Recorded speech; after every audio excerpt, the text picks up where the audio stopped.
it's Aqua with WTI, and are you a teaaholic? Do you need more than one cup to get through the day?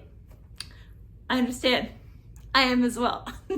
I just love tea, and I drink it multiple times a day, especially in the colder months. I love just to have tea all day long. But because of that, I go through a lot of tea. So I'm so happy I found Taylor's Organic Peppermint tea. There's 50 bags in this box. So that is really amazing because sometimes there's only 12 or 20. That would last me like a week. So this is like really a money saving option for me. And I love the fact that it's organic too. I'm not going to be drinking any pesticides or anything like any chemicals. I know what I'm drinking is pure peppermint. And there's a lot of health benefits that I enjoy as well from peppermint tea.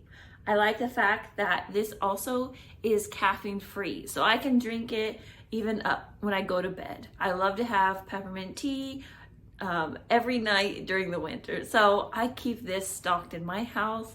I think that it's one of the better tasting peppermint teas I have had too. It has this nice mellow peppermint, not too strong, not too weak, just the right amount. So overall, it's just my perfect cup of tea throughout the entire year. I love it so much. I hope you enjoy it as much as I have, and that's my point of view.